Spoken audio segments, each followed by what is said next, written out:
नमस्कार मित्रों, कैसे हैं आप सब लोग। आशा करता हूं कि आप सब लोग सकुशल होंगे और अपनी तैयारी में विधिवत लगे होंगे। हम लोगों ने सीटेट में अभिवृद्धि और विकास चैप्टर को प्रारंभ किया था और हम लोगों ने जान लिया था कि अभिवृद्धि और विकास क्या है और इसमें क्या अंतर है। आज हम लोग समझने वाले हैं कि विकास को कौन कौन से कारक प्रभावित करते हैं। अगर चैनल पर नए हैं तो इसे सब्सक्राइब जरूर कर दें। तो आइए प्रारंभ करते हैं आज की कक्षा बिना देरी के। विकास को प्रभावित करने वाले कौन से कारक हैं, कौन से ऐसे कारक हैं जो डेवलपमेंट को क्या करते हैं, इन्फ्लुएंस करते हैं। आइए समझते हैं। तो सबसे पहला कारण है वंशानुक्रम। वंशानुक्रम का मतलब है हमें हमारी पितृत्मक सत्ता से या हमारी पूर्वजों से जो पैतृक गुण मिले हैं, जो पीढ़ी दर पीढ़ी हस्तांतरित होते रहते हैं, तो वो हमारे डेवलपमेंट को क्या करते हैं, प्रभावित करते हैं। किसी भी बालक का जो विकास है वो इस वंशानुक्रम पर निर्भर करता है। वास्तव में ये जैविक गुण जो हैं, ये बायोलॉजिकल फैक्टर जो हैं, ये अनुवांशिक कारक जो हैं, हमारे विकास को सर्वाधिक प्रभावित करते हैं। किसी भी बालक के आंखों का रंग कैसा होगा, उसका आकार कैसा होगा, उसका कद कैसा होगा, उसका व्यक्तित्व कैसा होगा, उसका चरित्र कैसा होगा, ये सब वंशानुक्रम पर निर्भर करते हैं। तो इसमें कोई दो राय नहीं है कि वंशानुक्रम जो है वो बालक के विकास को प्रभावित करता है। कहा भी गया है कि चरित्रहीन माता पिता की संतानें चरित्रहीन होती हैं। तो कहीं ना कहीं हम यहाँ पर वंशानुक्रम से क्या है, प्रेरित हैं। वंशानुक्रम जो है वो वास्तव में ऐसे बीज की तरह है जो अपने अंदर अपार शक्ति संजोए हुए है और सही जगह मिलने पर क्या होता है, प्रस्फुटित होता है। लेकिन वास्तव में ये जो बीज के रूप में हमको जो गुण प्राप्त हुए हैं, ये हमारे विकास को बहुत ज़्यादा प्रभावित करते हैं। अच्छे वंशानुक्रम के अभाव में, अगर अच्छा वंशानुक्रम नहीं है तो वास्तव में हम अच्छे गुणों की कल्पना नहीं कर सकते हैं, बालक के सर्वांगीण विकास की बात नहीं कर सकते हैं। तो सबसे पहला कारक क्या है? सबसे पहला कारक है वंशानुक्रम यानी कि आनुवंशिकी। दूसरा कारक क्या है? वातावरण। किसी भी बालक के आसपास का जो परिवेश है, उसका जो वातावरण है, वो भी क्या करता है, बालक के विकास में महती भूमिका निभाता है। अगर वातावरण जो है वो बालक के विकास के लिए अनुकूल नहीं है तो वास्तव में बालक के अंदर जो निहित शक्तियां हैं वो उसके अंदर छिपी ही रह जाएंगी, उनका प्रस्फुटन नहीं हो पाएगा। जैसे अभी हम लोगों ने बात की थी कि वंशानुक्रम जो है वो बीज है, लेकिन उस बीज को अगर सही जगह पर रोपित नहीं किया जाएगा, सही खाद पानी नहीं दिया जाएगा, तो वास्तव में एक वो बड़ा वटवृक्ष कैसे बनेगा। तो ये दो कारक जो हैं सबसे ज्यादा क्या करते हैं, किसी भी बालक के विकास को प्रभावित करेंगे। इस बात को लेकर के मनोवैज्ञानिकों में बहुत मतभेद रहा है कि वातावरण ज्यादा प्रभावित करता है बालक के विकास को या वंशानुक्रम। सीटेट में यहां से प्रश्न पूछा भी जाता है, इसलिए बहुत ध्यान से समझिएगा। किसी भी बालक के विकास को वंशानुक्रम यानी कि जेनेटिक फैक्टर, बायोलॉजिकल फैक्टर ज्यादा प्रभावित करता है या उसके आसपास का वातावरण। तो आनुवंशिकी को सपोर्ट करने वाले कहते हैं कि किसी भी बालक का जो विकास है उसमें सर्वाधिक भूमिका जो है वो वंशानुक्रम की है यानी कि आनुवंशिकी की है। वहीं पर वातावरण को मानने वाले ये कहते हैं कि वास्तव में किसी भी बालक का जो विकास है उसमें वातावरण का ज्यादा योगदान होता है।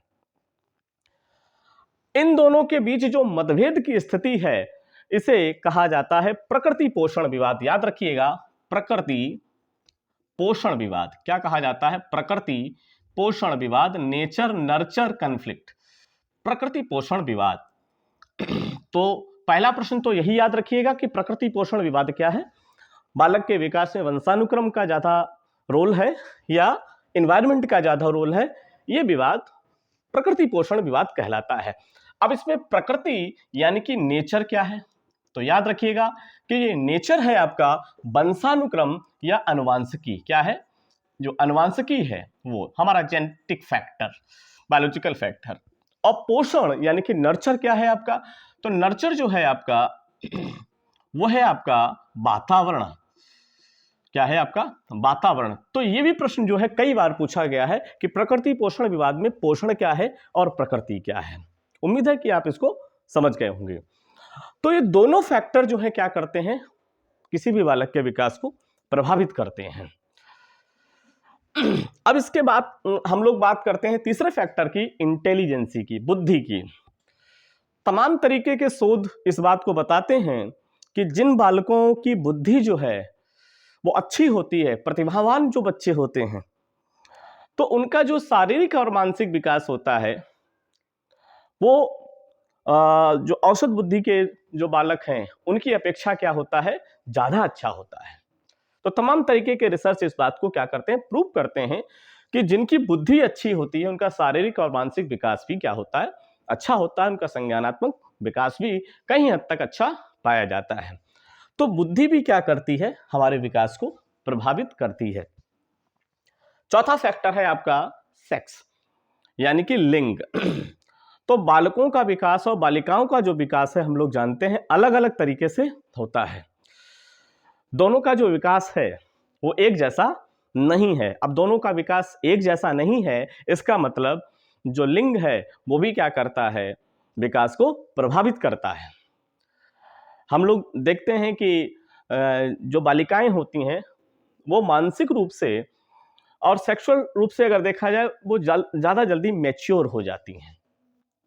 तो कहीं ना कहीं लिंग जो है वो क्या करता है, विकास को प्रभावित करता है। हम लोग जानते हैं कि बालिकाओं की जो लंबाई है और बालकों की जो लंबाई है ना, तो वो अलग तरीके से क्या होती है, विकसित होती है। तो लिंग भी कहीं ना कहीं क्या है, उसमें एक फैक्टर है। अंतःस्रावी ग्रंथियां, इंटरनल सेक्रेशन ग्लैंड, हमारे शरीर में बहुत सारी क्या पाई जाती हैं, अंतःस्रावी ग्रंथियां पाई जाती हैं। और इन अंतःस्रावी ग्रंथियों से तमाम तरीके के जूस यानी कि रसों का स्रावण होता रहता है। अगर इन रसों का स्रावण जो है वो सही तरीके से नहीं होता है तो बालक का जो विकास है वो क्या हो जाता है, अवरुद्ध हो जाता है। जैसे हमारी थायराइड ग्रंथि होती है, थायराइड ग्रंथि होती है, तो थायराइड ग्रंथि से हम लोग जानते हैं थायरॉक्सिन नाम का जो हार्मोन है वो स्रावित होता है। तो इस हार्मोन के सही तरीके से स्रावित ना होने से क्या हो जाएगा, बालकों का जो विकास है वो अवरुद्ध हो जाएगा, वो बौनेपन के क्या हो जाएंगे, शिकार हो जाएंगे। तो अंतःस्रावी ग्रंथियां भी जो है वो विकास को क्या करती हैं, प्रभावित करती हैं। अगला फैक्टर है आपका पौष्टिक भोजन, न्यूट्रिशन। तो जाहिर सी बात है कि अगर बच्चों को सही न्यूट्रिशन नहीं मिलेगा, सही खान पान नहीं होगा, तो उनका शारीरिक मानसिक विकास अच्छे तरीके से नहीं हो पाएगा। तो न्यूट्रिशन भी जो है वो क्या है, इसमें एक फैक्टर है। शुद्ध हवा तथा प्रकाश, फ्रेश एयर एंड लाइट। तो शुद्ध हवा और प्रकाश के अभाव में हम लोग जानते हैं कि बच्चे जो हैं तमाम तरीके की बीमारियों से, रोगों से क्या हो जाएंगे, ग्रस्त हो जाएंगे।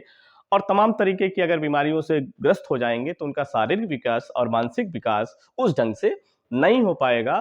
तो बच्चों को फ्रेश एयर और लाइट का मिलना भी क्या है, जरूरी है। तो ये भी क्या है, इसमें एक फैक्टर है।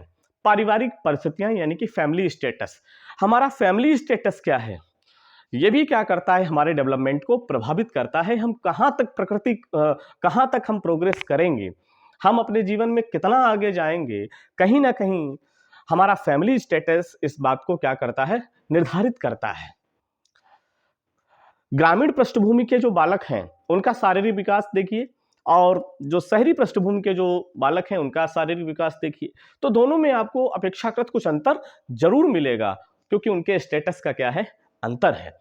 उनका जो फैमिली स्टेटस है वो उनके डेवलपमेंट को क्या कर रहा है, प्रभावित कर रहा है ना। अगली बात है कल्चर यानी कि संस्कृति। तो संस्कृति भी जो है वो हमारे डेवलपमेंट में बहुत महत्वपूर्ण भूमिका निभाती है। जैसे अगर हम अपने भारत की बात करें तो यहाँ की संस्कृति जो है, यहाँ का कल्चर जो है वो किस तरीके का है, हम अच्छे से जानते हैं।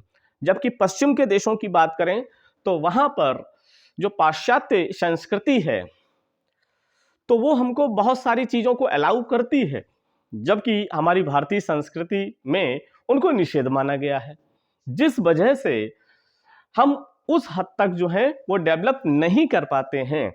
कहीं ना कहीं ये संस्कृति जो है वो हमारे सामाजिक विकास में, हमारे नैतिक विकास में, चारित्रिक विकास में क्या करती है, बहुत भूमिका निभाती है। ये संस्कृति ही जो है वो एक तरीके से हमें आगे बढ़ने के लिए या तो जंजीर के रूप में काम करती है, या हमें एक खुलापन देती है और हम आगे बढ़ पाते हैं। तो संस्कृति भी क्या है, एक महत्वपूर्ण भूमिका निभाती है किसी भी बच्चे के विकास में। जिस देश की संस्कृति या जिस देश में जिस प्रकार की परंपराएं, सभ्यताएं, प्रथाएं प्रचलित होती हैं, बालक उनसे प्रभावित हुए बिना नहीं रह सकता है। कहीं ना कहीं वो उसके भाषाई विकास में, कहीं ना कहीं वो उसके सामाजिक विकास में परिलक्षित होंगी ही, और वो उसके व्यक्तित्व का हिस्सा बन जाएंगी। तो उसके व्यक्तित्व के विकास में जो संस्कृति है वो बहुत ही महत्वपूर्ण भूमिका निभाती है। इसके साथ साथ हम लोग देखते हैं कि जो बर्थ ऑर्डर होता है, यानी कि जो जन्म क्रम होता है, तो ये देखा गया है, कुछ शोध भी ये बताते हैं कि जो पहला बच्चा होता है उसकी अपेक्षा जो बाद के बच्चे होते हैं उनमें जिजीविषा जो है, जुझारूपन जो है वो ज़्यादा होता है, वो ज़्यादा अच्छे तरीके से विकसित होते हैं, ऐसे कुछ शोध बताते हैं। तो जन्म क्रम भी जो है वो विकास को क्या करता है, प्रभावित करता है। इसके अलावा बहुत सारे और फैक्टर हो सकते हैं, जैसे प्रजाति प्रजाति का मतलब रेश। तो हम लोग इस बात को देखते हैं कि प्रजाति प्रभाव के कारण भी हमारा जो विकास है वो प्रभावित होता है, उसमें भिन्नताएं जो है वो पाई जाती हैं। ऐसा देखा गया कि उत्तरी यूरोप के देशों की अपेक्षा जो भूमध्य सागरीय देश होते हैं उनके बच्चों का जो विकास है वो तीव्र गति से होता है। तो इसका मतलब जो प्रजाति है, हम किस प्रजाति के हैं, किस नस्ल के हैं, ये भी हमारे डेवलपमेंट को क्या करता है, प्रभावित करता है। रेस, प्रजाति का मतलब क्या है, रेस। इसके अलावा और भी बहुत सारे छोटे छोटे फैक्टर्स हो सकते हैं जो क्या कर सकते हैं, हमारे विकास को प्रभावित कर सकते हैं। जैसे मान लिया कोई भयंकर चोट या रोग से अगर हम ग्रस्त हो गए तो हमारा विकास क्या हो जाएगा, अवरुद्ध हो जाएगा, शारीरिक और मानसिक विकास नहीं हो पाएगा। तो ये भी क्या है, इसमें एक फैक्टर है। तो ये सारे क्या हैं, ऐसे फैक्टर हैं जो विकास को क्या करते हैं, प्रभावित करते हैं। इसमें सबसे ज्यादा महत्वपूर्ण आपका जो है सीटेट की दृष्टि से अगर देखा जाए, प्रकृति पोषण विवाद है। प्रकृति क्या है आपका, आनुवांशिक कारक है, जैविक कारक है या वंशानुक्रम है। वहीं पर पोषण क्या है, नेचर है, न्यूट्रिशन है, वातावरण है आपका। तो आज की कक्षा में बस इतना ही। उम्मीद है कि आज की कक्षा आपको पसंद आई होगी। हम लोग जल्दी ही मिलते हैं एक नए वीडियो के साथ। अगर वीडियो पर नए हो तो प्लीज चैनल को सब्सक्राइब जरूर कर दीजिएगा। धन्यवाद।